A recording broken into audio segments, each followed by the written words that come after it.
welcome to Geek Out Weekly, the podcast where we geek out, not so strongly, on a really roughly 7-day basis. It's been a bit of a naff month as far as the weekly part. Good thing we misspelled it on purpose. I'm your host, Aadil, and I'm joined by the wide-eyed Ben. Hey! I can go back to being just closed-eyed, it's fine. Squinty face. How are you doing this week, Ben? Good, mate. I'm alright. Cracked out some work this morning. Had a good weekend. Ready to chat the latest, hippest, coolest fighting movie in existence. Oh, I thought we were watching Mortal Kombat. Hey! As always, I'm going to start with asking you, what's your broad strokes impression is on the movie? I mean, yeah. Ooh, it sounds like you're giving this movie the cold shoulder. Oh, everything. I think I was frozen throughout the entirety of it. How about yourself? Well, are there any other noises you think are necessary for initial impressions? That's good. I mean, I liked some parts of it. Yeah. I think the best way to describe the film is actually to talk about the first scenes, because I think it started out real strong. Absolutely. Yep. So let's talk about the first scene, because I think it also sort of is a good. We start in feudal Japan? Question mark. I'm assuming. Yeah. On Earth as well. Yeah, on Earth. Yeah, on Earth. I think they did mention hundreds of years ago, 400 years or something. But we've got this Hanzo dude hanging out with his wife and children. Hanzo Hirashi?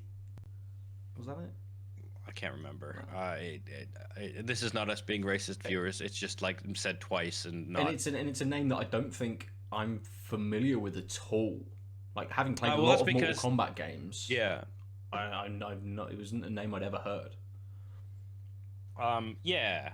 So I'm just bringing up the wiki that I meant to bring up earlier.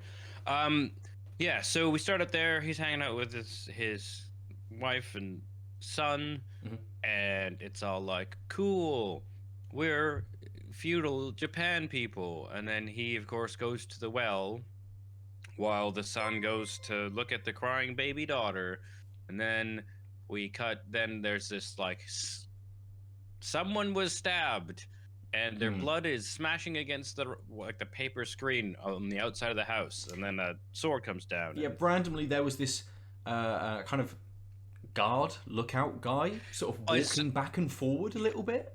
It was very strange. It was like, who's he? Oh, he's the guy who needs to die for this very bloody scene to show you that Exactly. This isn't your dad's Mortal Kombat movie. We got bloods. Yep. Yeah, this it seems like they're basically living subsistence wise, but they have a guard? Question mark. So anyway, there's a back and forth. Bihan, Bihan, that's right. I wanted to say Sub-Zero. I'm like, oh, at this point he's not Sub-Zero yet. He is basically seems to want to bond with the child, and then gets annoyed when the child shirks away. And then he freezes a bit, and then we cut to Hanzo at the well, and he hears a scream, and he rushes home, and he kills some guys, and then he sees his wife and child now outside of the house. Yes. But curled up together and looking sad and somber. And at this point, I realized I needed to let go of my notion of semblance of how this could have possibly happened, because this movie wasn't going to do that, because they were doing just pictures. Because if she yelled as she was being attacked and or frozen, we would think, as being a frozen person, she might be, mid-yell. Completely. Or running away versus holding her child kind of calmly. She was stabbed as well, right? So she wasn't just frozen. There was this kind of ice spear out the back of her. So I wonder if that but she was. But there's no grimace. Like, it just didn't make sense. But that's fine. I guess. You can overlook that bit. And then we get some really cool fighting by Hanzo. We see the birth of the kunai on a rope. Yeah. which I thought was really cool because he seemed like he was like scrambling for a weapon. Absolutely, and I think this was sort of one of the good parts about the opening to it. That, yes, Mortal Kombat is nuts, and it's all about different realms, and there's crazy magic going on for abilities and all this sort of stuff, but we have some kind of real-world aspect to this, so it isn't Scorpion as Hanzo becomes firing out a kunai from his hand because it's inside of him in some way. It's an actual physical weapon, which is great. And I thought, brilliant. This shows that maybe it's going to be not grounded, but at least a little more kind of physical Tactile. in what they're doing, rather than it just being, hey, I got some powers now and I can just do some stuff. And I think that's the only example of this in the entire film. And I like, brilliant. I love where this is going. This is started off so strong. This is absolutely fantastic. But also, like the fights choreography, like he's one of the most talented of the people on in the movie. He's doing a lot of acrobatics. We've got a lot of really cool moves with the rope. You know, the like using your shoulder to like hit it, the tension so it fires back, throwing it into people, getting it back. He's just being really acrobatic, and it's this like improvised weapon, so you get the sense that he's very, very strong, and that's why Sub-Zero is hunting him. Great, right? And I also liked that there was so sidebar, a lot of blood in this movie, a lot of practical blood, but then a lot of CG blood, and boy, can you still tell the difference. And it felt very much like they were like, oh, the studio was like, oh, that wasn't bloody enough, just add of blood, which doesn't make sense. But hey, it's Mortal Kombat, so like it's over the top bloody. I get it. It's just this first scene set me up for, like you said, a more grounded, choreographed thing. And then when in that fight scene, starting to see like plooshes of blood, you're like, well, that doesn't fit with what you were just doing. But it did foreshadow the rest of the movie. And so we don't. If you wanted to, do you have any other things you want to say about that scene? No, I think again it leads then into a reasonable fight. Excuse me, a reasonable fight with Bihan, who becomes later Sub-Zero. Sets up this idea as well that that Hanzo was being hunted by Bihan because of, you know, he mentioned his sort of his tribe or his clan. That there's a backstory there, that maybe, you know, Hanzo's past, he's done stuff. Bihan was Chinese, and I think Hanzo is Japanese, because they jumped between languages. And I think Hanzo actually says, I don't know what you're saying at one point, or I can't understand you. But it sets up this really interesting story. And I think they've missed a massive trick here, that they've gone, let's set some stuff up, and actually let's make this a big part of it, rather than just setting up the rest of the movie. They could have set themselves up here for, you know, a sequel which could have delved more into this. Had they have kept it back in that time, and all of it, you know, there's so much they could have done based upon just this first, it's only like 15 minutes. Yeah, no, it's just enough for you to be like invested, and then so this is why I think talking about this chunk of the movie is emblematic of the way I feel, is because then we fast forward to a guy in a gym, and his name is Cole Young, and he's new to the franchise. Yeah. And he's not a great fighter, and he has a wife and child that we're supposed to care about. Well, he was a great fighter, right? Well, he had a great fight because he took down that champ once. That's all we know.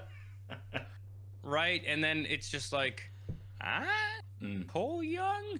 And I think like just that dissonance of, oh, really cool. Oh, Scorpion went down to hell. Are we going to see him make a deal so he can have revenge? Are we staying in like Japan times to keep the notion of their, you know, I mean, various versions of the lore are like their families are fighting or whatever, right? And the Sub-Zero name is passed on in different Mortal Kombats, right? Like it depends. But that's basically their tension. And instead, it's like, now we're meeting someone who you've never heard of because we're making them up in a series that has 1 million characters, not including the cameos, just in the lore. Yep. And the biggest problem with these types of films is not enough backstory, Mhm. and they're giving all of the backstory to someone new. And I guess what they were trying to do is not short sell everyone by not short sell anyone by short selling everyone.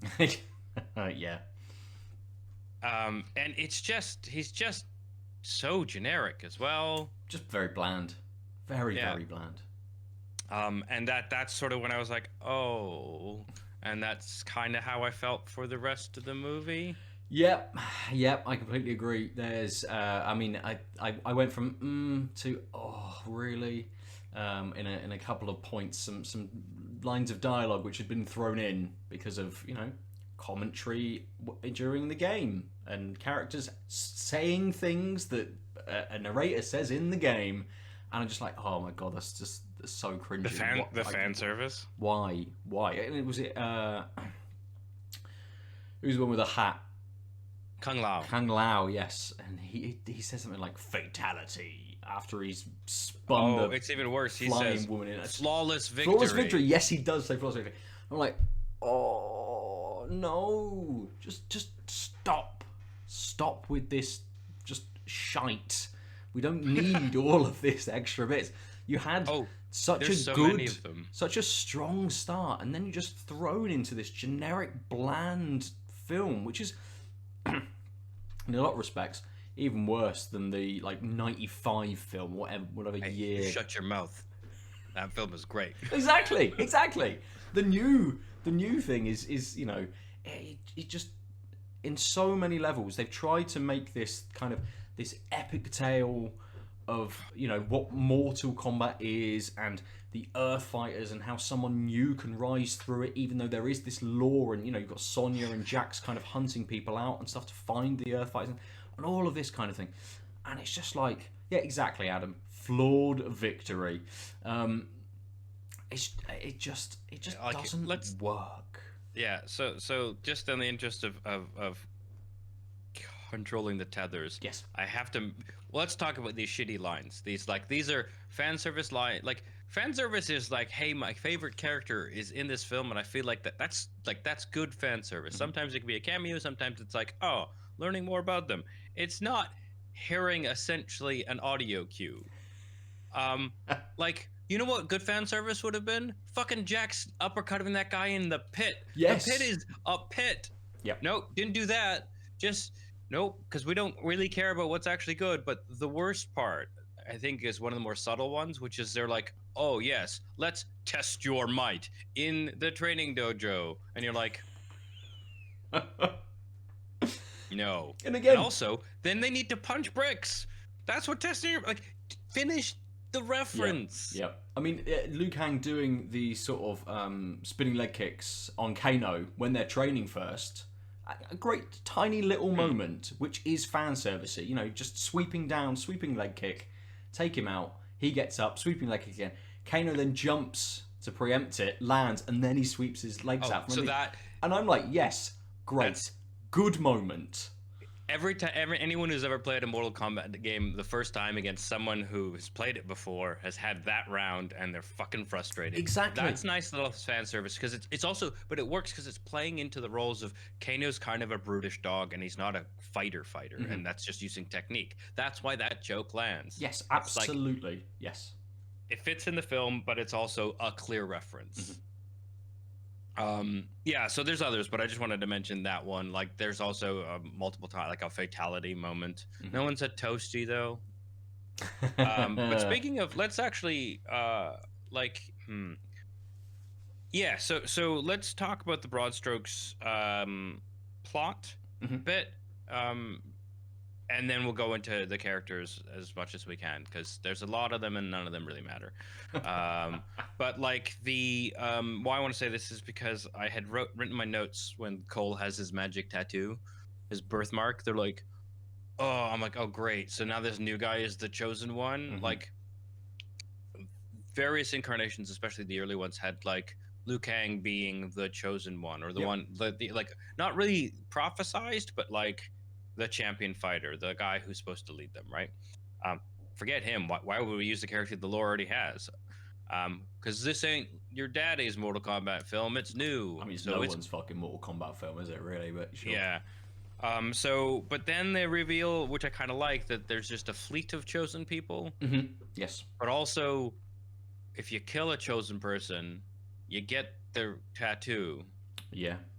And then you're like, well, so there's this weird magic making tattoos float around, except for this really like this may, so you're like, at first you're like, cool, that means it's a bunch of people, but then it leans heavily back on the bloodline thing, and you're like, okay, so it's Harry Potter and the Sorcerer's Kunai, great. Like, we really, this is about a bunch of fighters trying to beat a bunch of other fighters in a tournament. That is the game. What have you done? You've made it about chosen one prophecies and no tournament. Yeah, no tournament. Absolutely no tournament. We could have had a film based upon that first 15 minutes where, and it could have just been like Scorpion and Sub-Zero and a few other Outworld level or older characters, Goro, some that did appear. If you want those characters in there, you can do that with an ancient tournament. And then we could have done all of them on stuff in another film, because I think that would have been such a better step for this, rather than being like, oh, now we'll just throw Johnny Cage into a sequel, based upon a poster at the end of the first one. I'm going to Hollywood. Fine, sure, whatever. Sure. But it kind of, it just sort of, I don't know, it's just this weird setup for what they want to do. Like training the Outworld inhabitants, are going to try and stop them before the tournament even happens.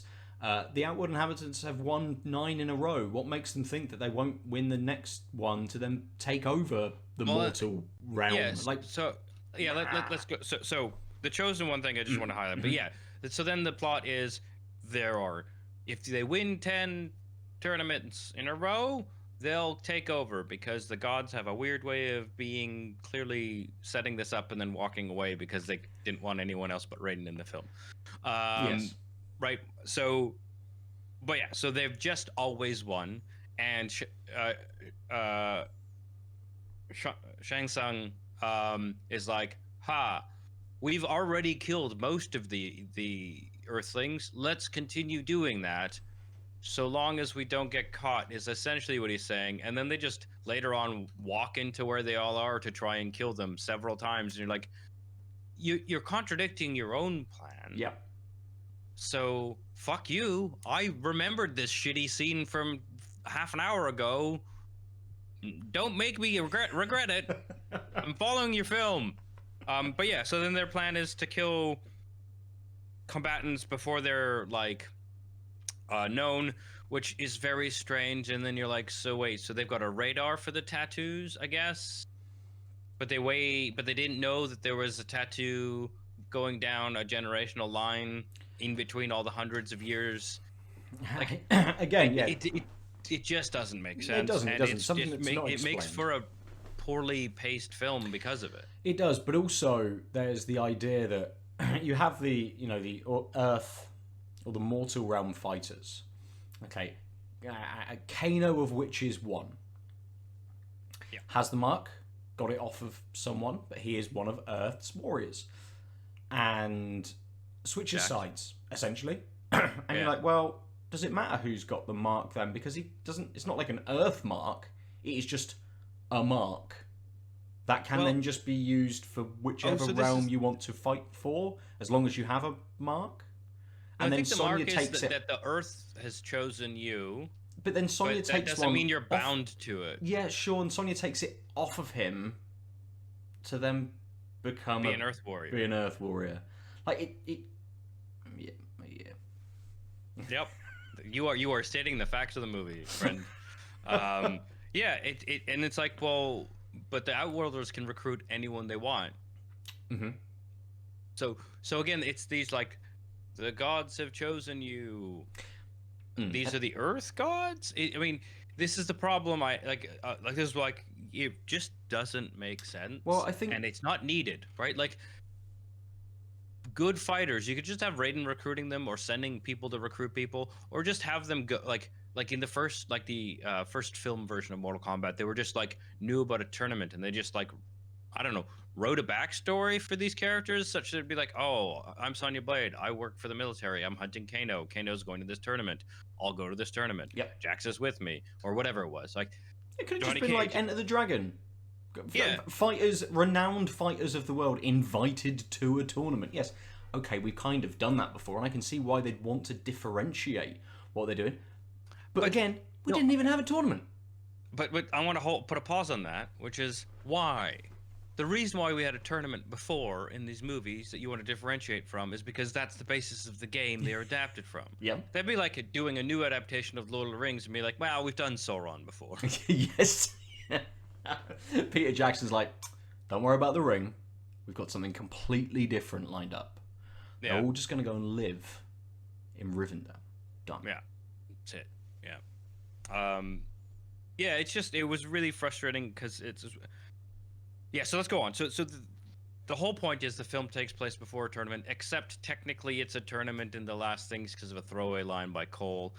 If you haven't watched this movie, Cole Young is this washed-up-ish fighter with a wife and kid who gets wrapped up in this because of his lifelong tattoo because he's secretly related to Scorpion. Mm-hmm. That's the thing. We think we sort of brushed over that. But yeah, Yes, so he's in the bloodline of Scorpion because when Sub-Zero killed Scorpion and his two kid, his his wife and son, his daughter was hidden in a bench. Mm-hmm. And Raiden found her in a bench.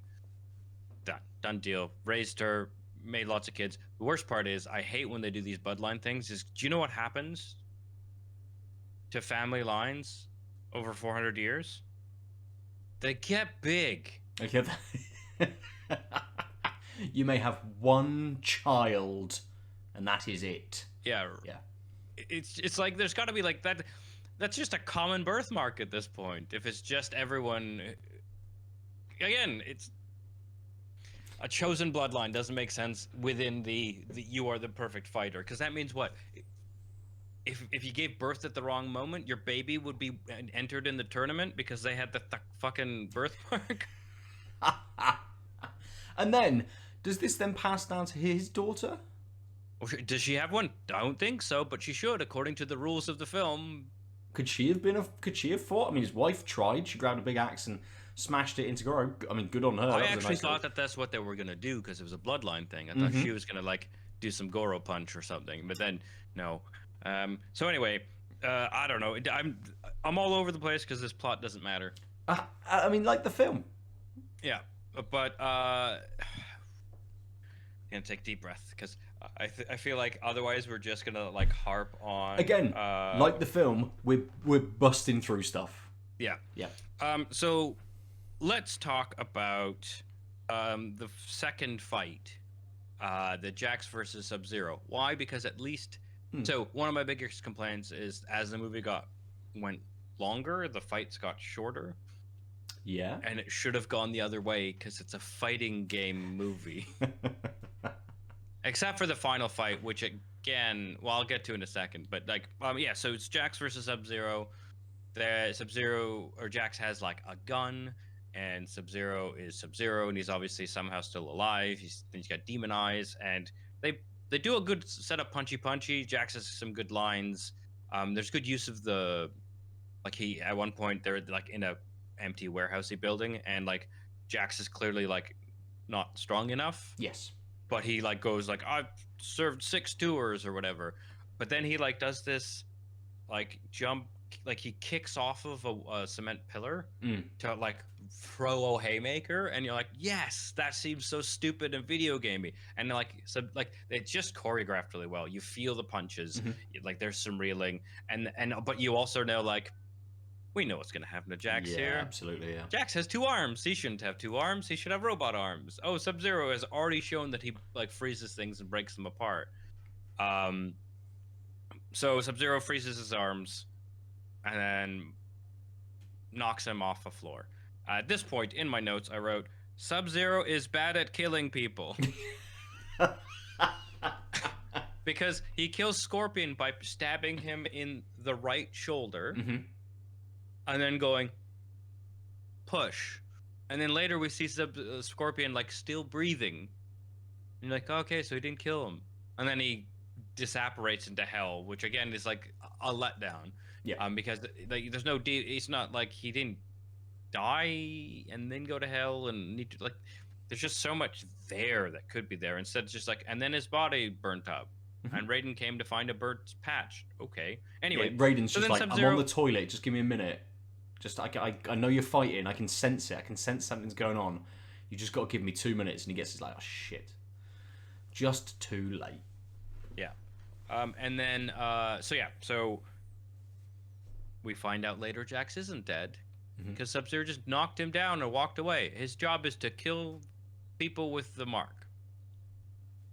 And he just like stopped. He didn't even check. Didn't check he was dead or anything, did he? Yeah. I just like, well, you got no arms. I guess that's like killing you.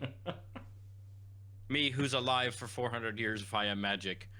I'm sure it's fine. And then everything gets just like dumb, I guess. Because now, what's his name?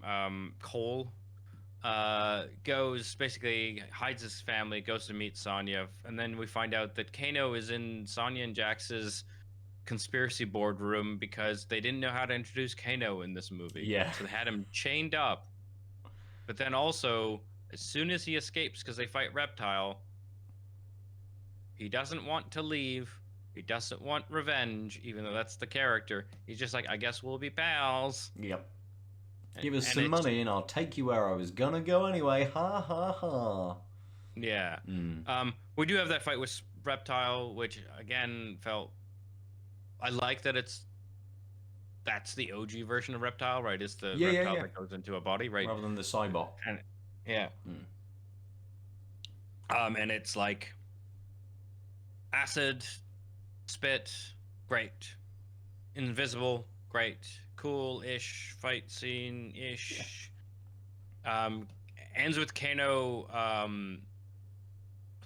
punching it through the heart somehow and grabbing its heart. So yeah, again, it's interesting for most of this. We're sort of seeing, like an outworld warrior or a beast essentially fighting three normal humans, and it's shown very well that they're kind of three normal humans.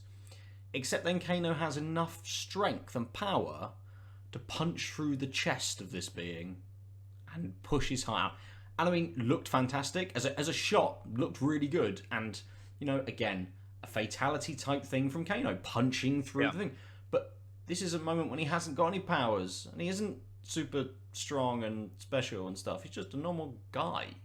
Well, and then later scenes in the movie remind you of this. Yes. So it's not like, oh, it turns out maybe Kano had powers. No, it turns out he definitely hasn't got his powers in. But he definitely can punch through an acidic reptile. And don't worry, somehow punching through its chest, wherever the acid was. The acid's like here in its shoulders, so he missed it completely. Yeah.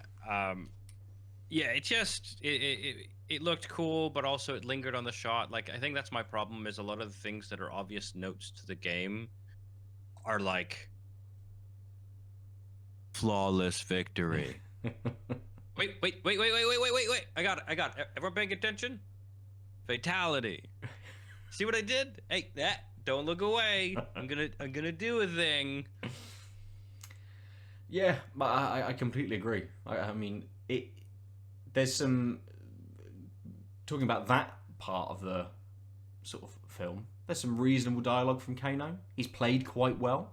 I like the actor, yeah. And I think out of all of them, he maybe, apart from maybe sort of the beginning of the film, remove that completely from the criticism of the rest of it. But Kano then is probably the best character within this. He's the most, he feels like the most developed character because he has so many kind of, even though they're sort of quips and quite sort of throwaway lines, you understand his character through a lot of this stuff and through the relationship and conversation he has with Sonya as well. And the betrayal, feels right? Fleshed out, right? Unlike everyone else. Yeah, I mean, because Kano betrays, you're like, yes, you are doing the bad guy thing. You feel like a real bad guy.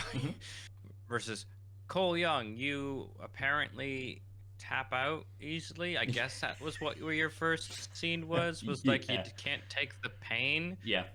And there was a comment. There was a comment as well from the fight organizer who basically said, you can't just attack.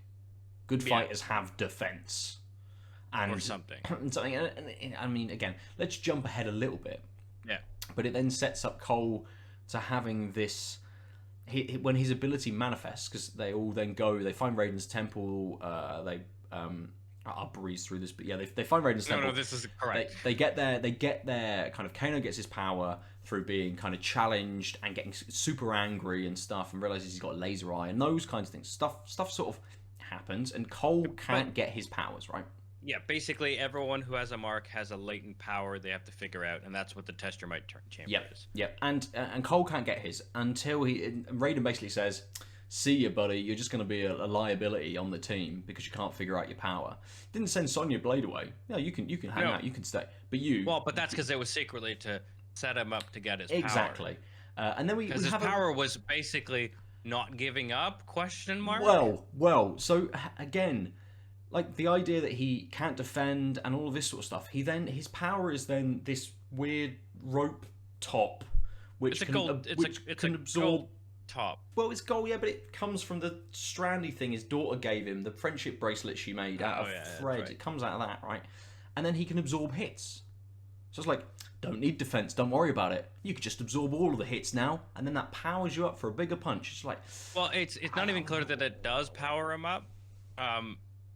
It's like maybe, but so that's what I didn't like about that. So yeah, so what ends up happening is he gives up, he goes back, Goro teleports to his barn, and threatens his family, makes some noises, breathes heavily for a bit. Well, yeah, and Goro like does Goro stuff, picks him up, punches him. It's fine. It's a wasted. They make him a monster. He doesn't even speak. He has zero words, which sucks. So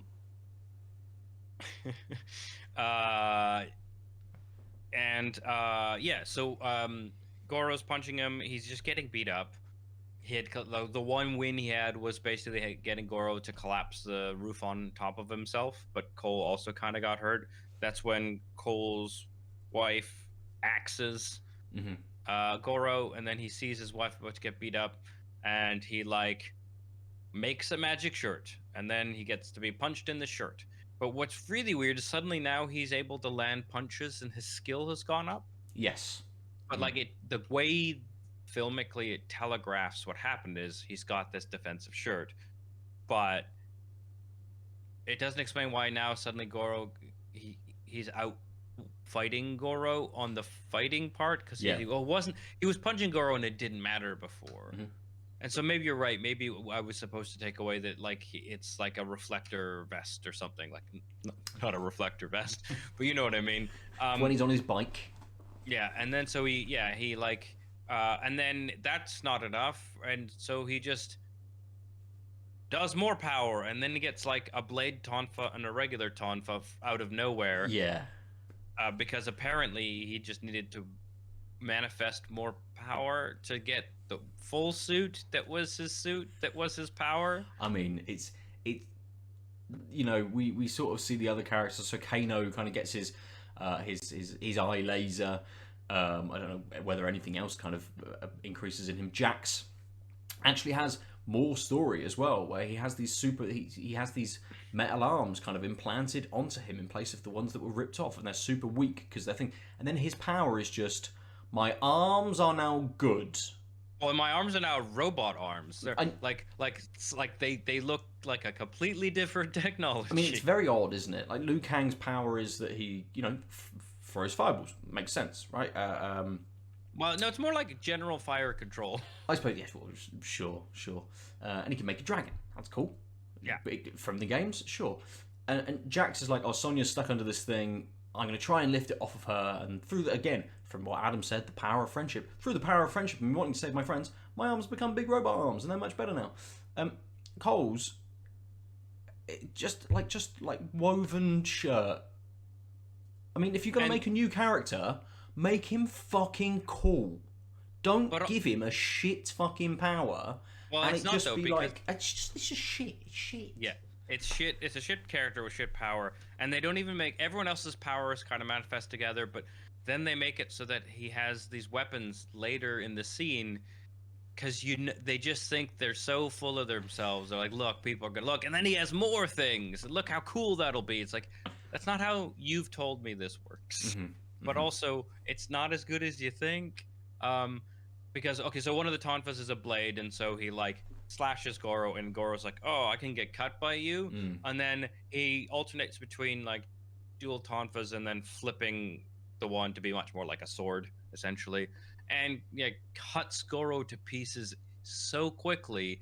I don't think they get what makes a satisfying end to a longer fight scene, because it's not, aha, I am now powerful, you're fucked. Cut, cut, cut, cut, cut. Even though, like, that first cut of he cuts off one of Goro's fists. Yes. And if they made the fight continue longer than 25 seconds or whatever, like, if they made it like, oh, now Goro's pissed and now they're fighting for a bit, but Goro only has like 3 arms, that would have made that moment, which at that time I was like, oh shit, he cut off his fist. And then it was like, oh shit, he's cutting him to ribbons. That fist cut didn't matter. And you're like, you've ruined the one moment in that fight where I'm like, what's with this Tonfa? Oh shit, he cut him up. That's cool. To just be a flurry of the same. And no, I didn't care anymore. And also, who's Goro? He's a shadow from earlier in the film, who with Shao Kahn's bloodline. And if you didn't was it know, his bloodline or just from his court? no, like, I'm glad he's Prince Goro, right? and he even says it's good to have some of Shao Kahn's blood on our team or whatever, which I've accidentally fumbled into what was going to be one of my more final notes. But I think I'll bring it up now, because then we'll just whinge about other characters later, which is, who the fuck is this movie for? Because all of the things I just listed are things that make no sense if you don't know Mortal Kombat. Yep. You see a shadow with maybe 4 arms called Prince Goro, who's Shao Kahn's blood. This guy gets, except for the fact that he's big, he gets beaten up pretty easily by Fancy Dress Boy, and we don't, like, if you don't know anything, you're just like, okay, so that I guess I should have sent Sub-Zero instead, even though this is the second, this is right? You know what I mean? Like, if I don't know this, it's just a bunch of throwaway facts that don't mean anything. Completely. That just make it confusing. And then it's a really like, okay, so he beat a low-level employee who was called Prince Goro. This is, and if I am a fan, you're like, boy, did you do Goro dirty? Yep. Lena dirty? Yep. Absolutely. And it hovers in this weird place, right, where it's trying to cater to Mortal Kombat fans. It gives you those fan servicey moments, or at least what they think you want from those fan servicey moments. And it tries to be a bit broad and not name drop too much to try and pull people in. But again, it's still too much. It's still very much based in Mortal Kombat. Within no the respect franchise, for Mortal Kombat. with no respect for Mortal Kombat. Absolutely. It is the big takeaway from this film. But it kind of, the whole time I watched this, I'm thinking, if you don't know what Mortal Kombat is, you've got no idea what's going on. You wouldn't. It's not even a coherent film in terms of taking you through sort of backstory and pacing and setting up characters. And it's just, here's this guy, here's this guy, here's this guy, here's this guy. These are the things that they can do. Done. I am a fan of Mortal Kombat, and I'm not sure what's going on either. And I think that boils us back down to like our original points. On that first 10-15 minutes, we could have built something very good here, which could have been a fantastic martial arts movie, which could have brought some of those elements in.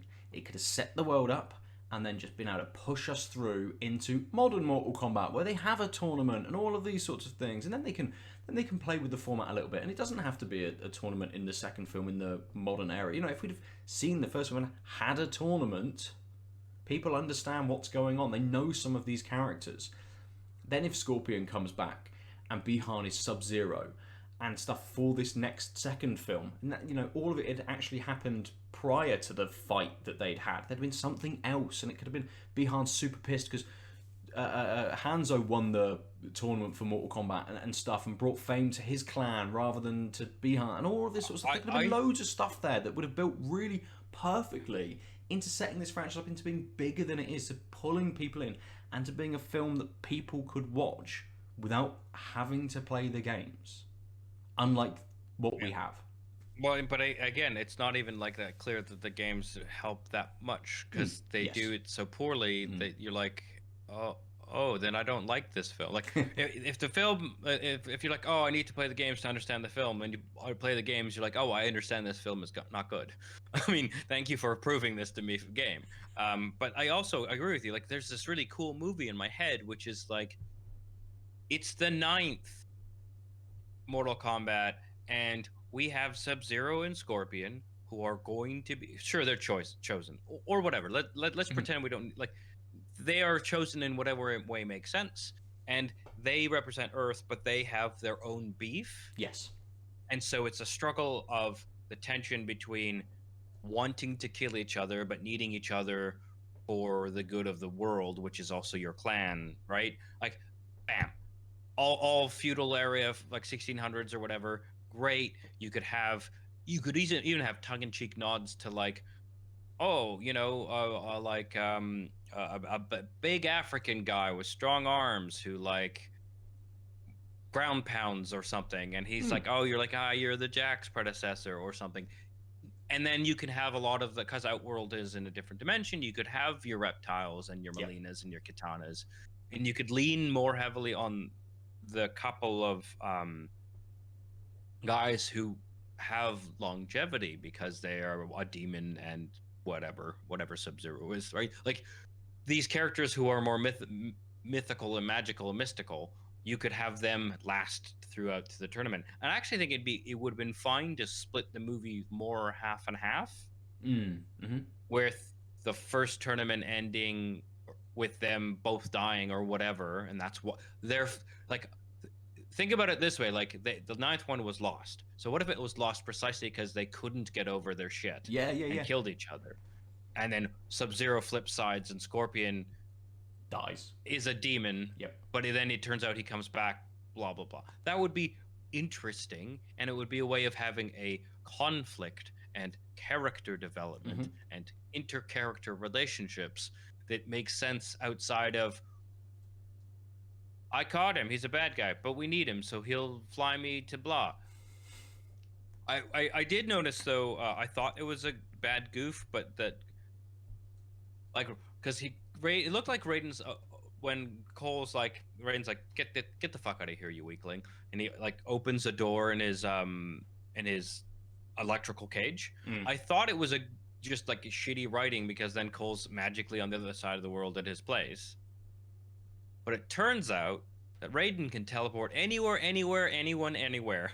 And it was like, because the final act of this film is Cole getting the bright idea. So basically, they all get a little beat up, and then Raiden saves them all from dying by taking them. All of them, though, it's not dead. What's his face with the Kung hat? Lao. He dies. Yeah, Kung Lao dies because someone has to. Even though from Liu Kang gets very upset about that, because Kung Lao comes again from this line of warriors, and he is like the chosen one, right?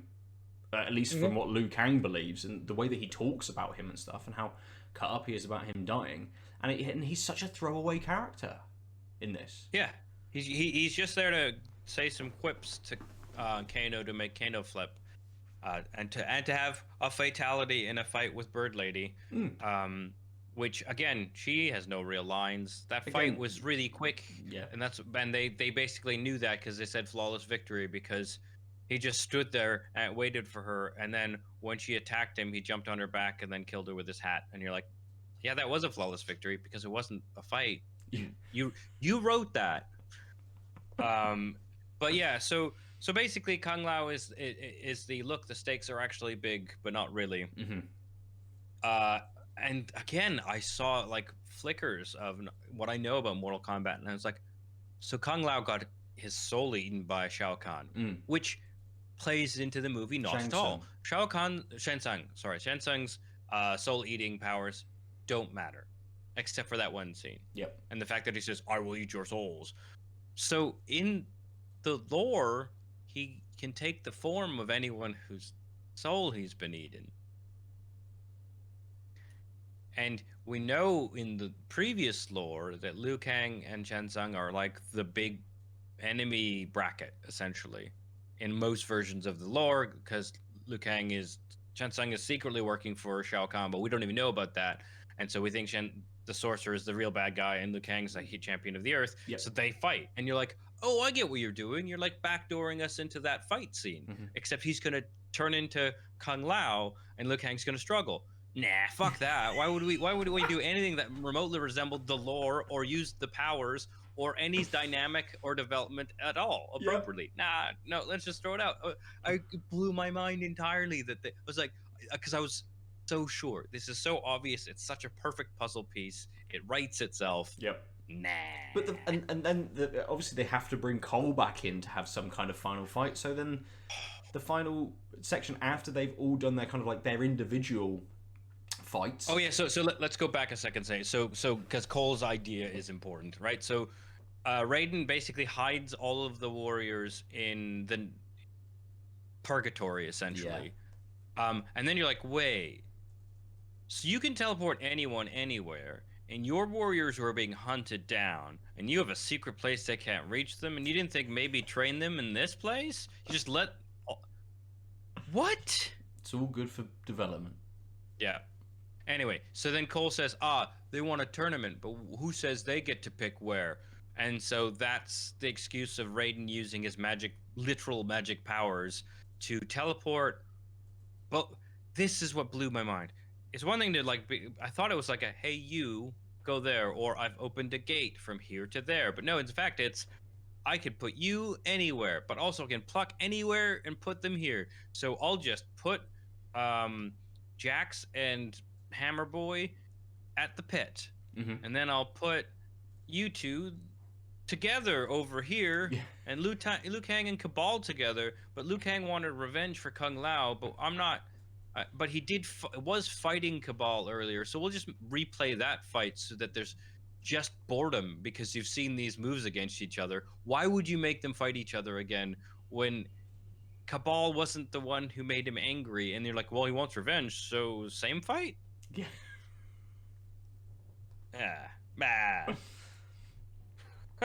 Yeah, it is complicated and way too advanced for us tiny-minded general populist types. This idea of development is... I know. Anyway, too advanced for people making films as well, obviously. Sorry, I just wanted to get us to the point of just realizing how ridiculous the setup for all these fights are, and the fact that if they call it a tournament, they call it a tournament. They want a tournament, fine. So I'm like, so is this how are we just pretending like this random teleportings of Raiden's is the tournament such that you'll win? Because that's what you seem to be suggesting in this quick lines. And then you're like, well, what about Sub-Zero? He's too tough for us. We'll just 3-on-1 him. And you're like, well, that's not how a tournament works, Cole. Yeah. I can see, like, a tournament, you've got 5 warriors, you've got 5 warriors. It's best out of 5, basically. There's 5 individual battles, best out of 5. They're like, no. We're going to have this extra one as well. And then the ones of us who've left, we can then just fight this other guy. It just doesn't make any sense. And obviously then there's Cole's disqualified because Scorpion fucking turns up. Like, who's this guy?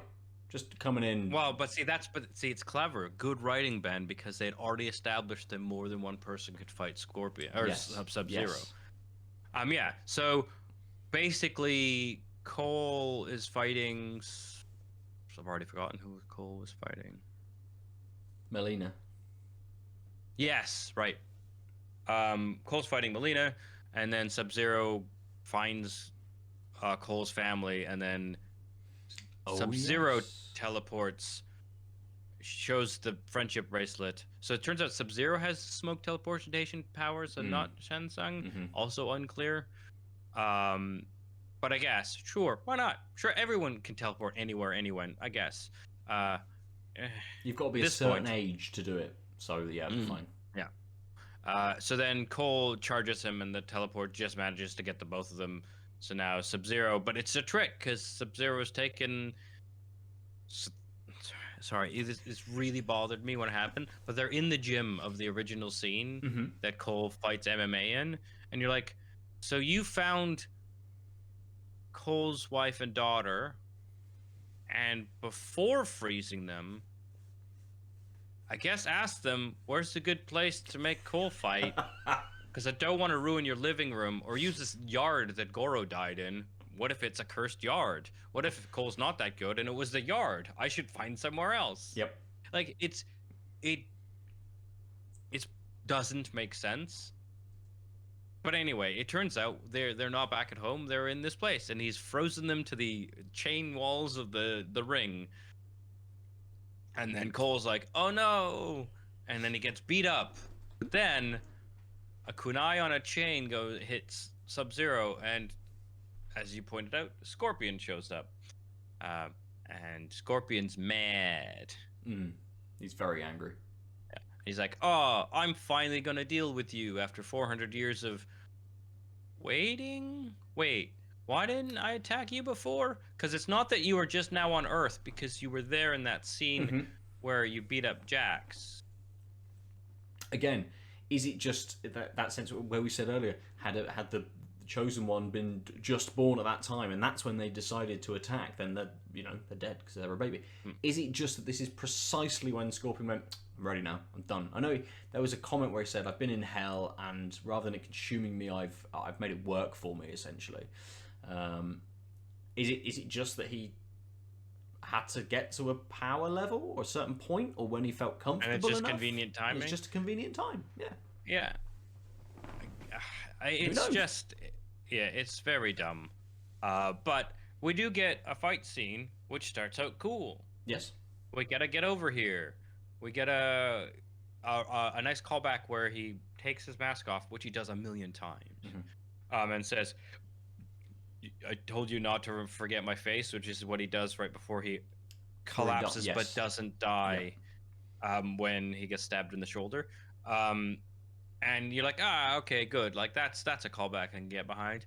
And then he spends a lot of the fight using a katana.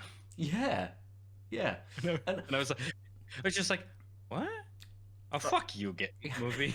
And I wonder how much of this movie is being developed, has been discussed with the developer in terms of like Mortal Kombat 12.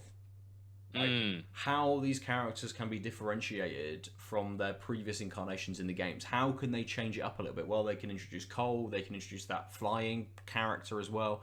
They can change Scorpion, so he's now Yoshimitsu instead. Just pull him in from fucking Tekken. They can do, is there some of that kind of going on? Or is it just a callback to kind of his character? That I think, yes, he has now got these extra abilities because he's been in hell rather than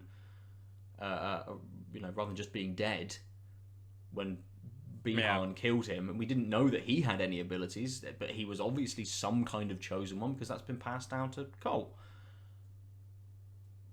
But it's kind of like, okay, sure, yeah. So it's just another kind of like throwaway bit. You're like, all right, fine. I mean, I think what it is that they're trying to be like, well, he's from feudal era Japan. He would want to fight with katana, but I like they did such a good job of him not picking up a sword. Really, in that he was mostly using his improvised kunai on a rope in that first scene. That was brilliant, and so I just assumed he'd continue doing that type of stuff with his kunai on a chain, and instead he starts to do it. And he loses his sword. Sub-Zero knocks it, basically it's stabbed in the ground. It's stuck, right? And then he starts fighting with the Scorpion weapon. And I was like, awesome. And then then he does a cool move to get the sword back. And I was like, oh. But then also it means that Sub-Zero has to have a sword. Well, yeah, I was gonna say this is my big problem with the fight is neither of them are sword fighters, but and I think. Now, as soon as I'm talking about this, I realize it's because they gave Cole those two tonfas, so they need weapon on weapon. Oh, but Cole was designed for the film, guys. You're betraying the way two of your fighters fight, including how they fought each other earlier in the establishing act of this film, to make sure a new guy could tonfa blade or whatever. Can keep up with them, yeah. yeah, it was a really it was a fight scene that should have been really great. It's the it's the fight scene of the movie, right? We got Scorpion and Cole Young versus Sub-Zero in the way that the fights in Mortal Kombat happen with 2-on-1 I and mean, weapons. are we now going to get... Yeah, Mortal Kombat 12 is now Mortal Kombat Tag Tournament instead. They've not just taken Yoshimitsu out of Tekken, they're taking the whole spin-off series and making it kind of like that. Or who fucking knows? I mean, yeah, so the fight scene is kind of anticlimactic, mostly like partly because you're sort of let down by this, oh, I guess they're using swords, and like the best choreography in this movie has been mostly like fist Yep, absolutely. limb stuff with non-CGI things. I do like the how Sub-Zero can just keep making a sword or whatever out of his ice. I like the blood knife thing that he does. That's really cool. Yeah.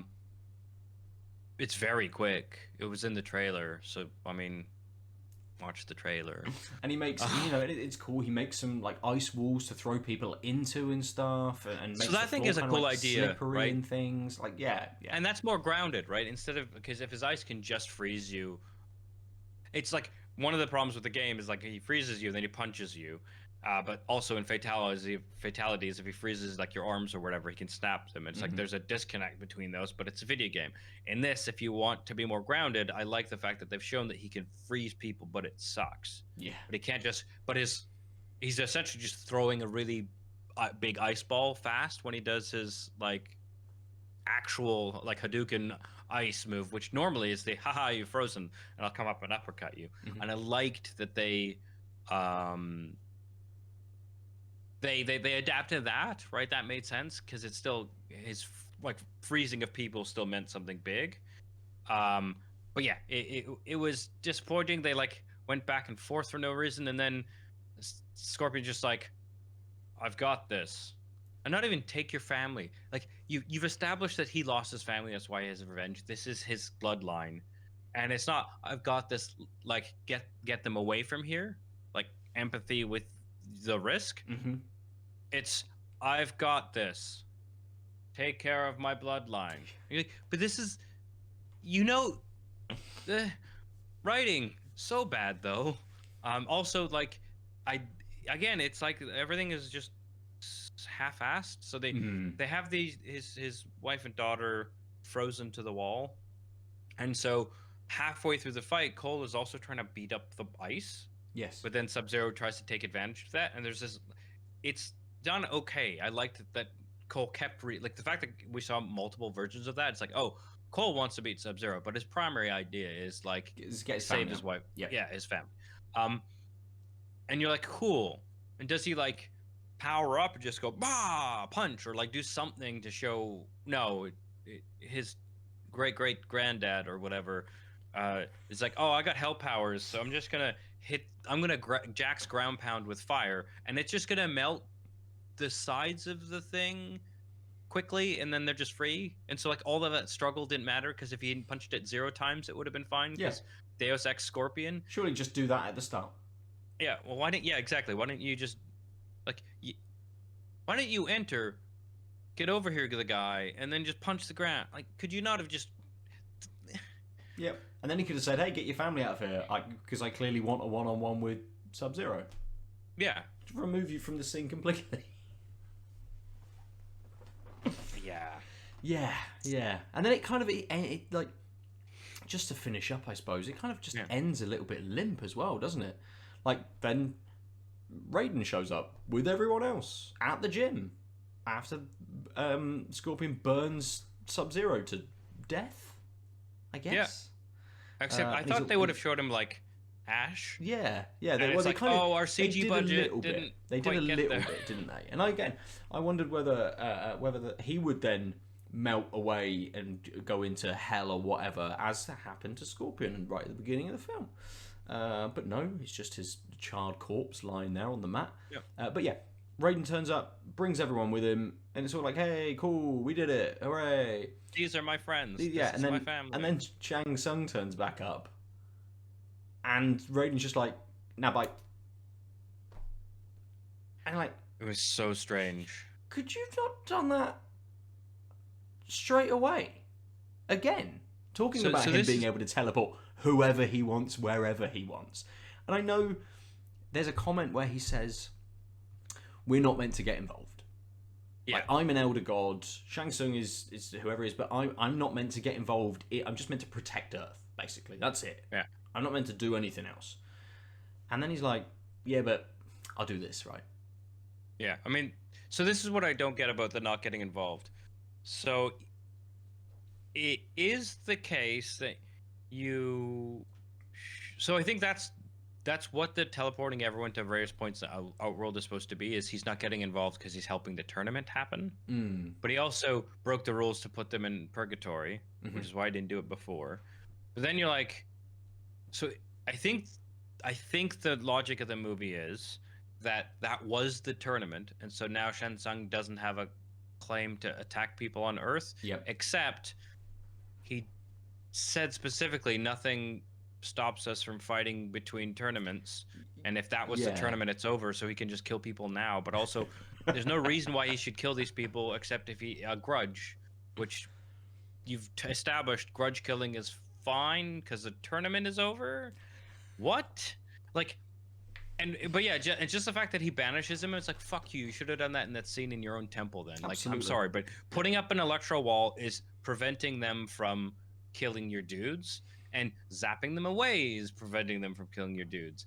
I don't know why you would, if you, yeah, it's just painful, and I'm gonna stop thinking about it and say one thing, which is, I at first I didn't like Sonya's lack of, like, Sonya being a knife girl instead of just a fighter. I thought it was just fun. It felt to me like, oh right, so she's the girl, so she has to consistently fight with knives while everyone's fighting with fists. That's how it came off to me.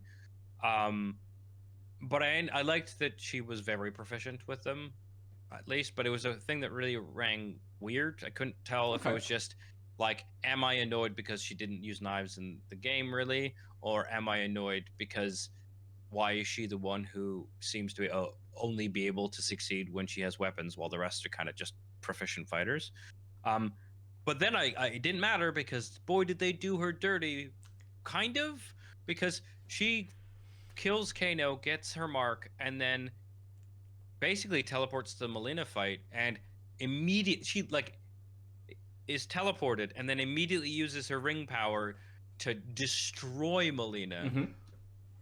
Insta fatality, and you're like, so on the one hand, she's way better a warrior than all of them because she just immediately knew how to use her power. Yep. She didn't need to struggle with it. On the other hand, it's because you guys are lazy and don't want to give her development.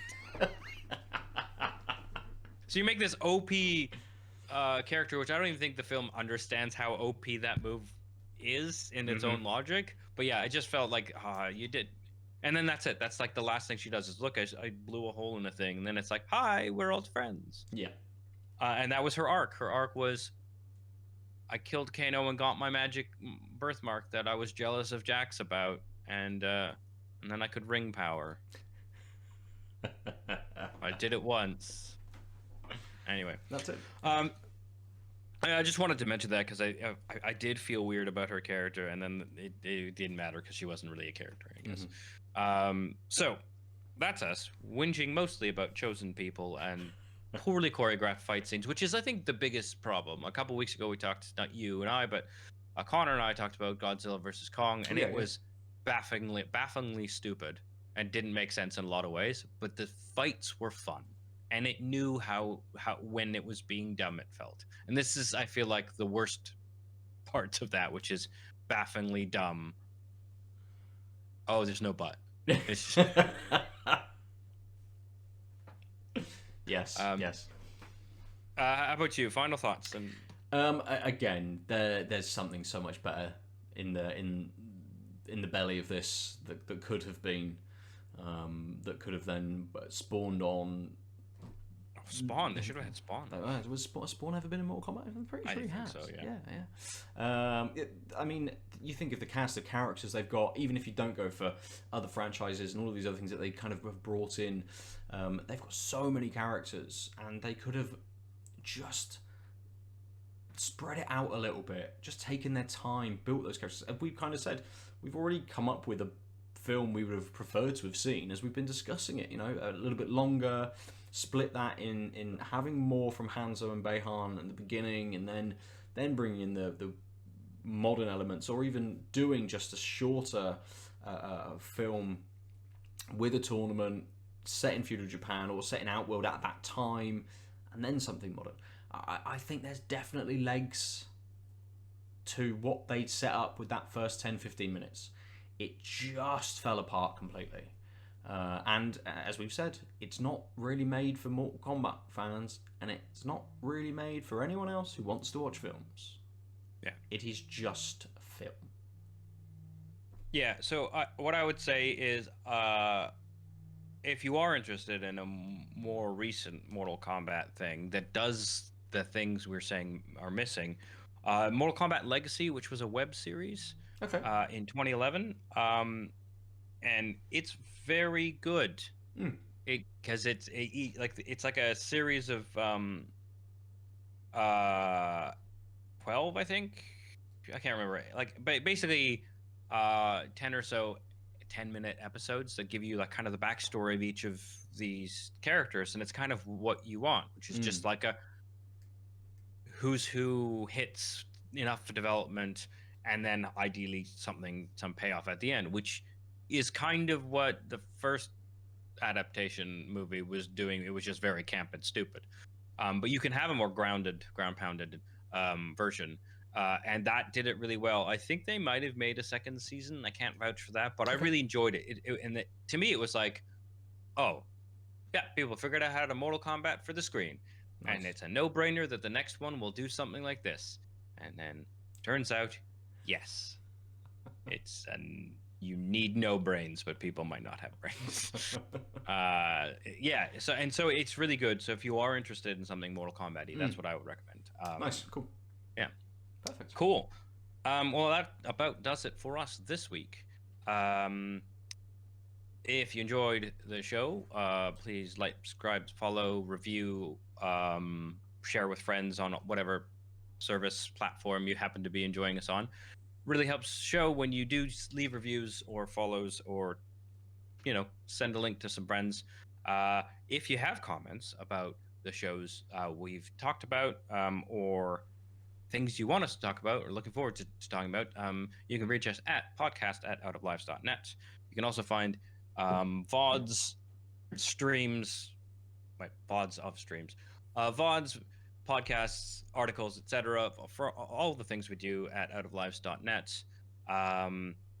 Yeah, you can reach me at the Omniarch on Twitter, Ben at Nova_47, or the whole website at outoflives.net. So yeah, other than that, join the Discord if you want. The link is somewhere, or it's on our link tree, which is on our Twitter. I'll just put it in the chat as well. Yeah, cool. So yes, that does it for this week. Thanks again for joining me, Ben. No worries. It's been fun to talk about nonsense. Yeah. And we'll be back, I think, next week for Loki. We're doing Loki next week? Ooh. Or are we doing it the week after? I can't remember. It depends. We're going to do the first episode or the first 2 episodes? Yeah, well, we will finish this conversation off air and let you know. But yes, thanks again, and we will see you next week. Bye. Bye.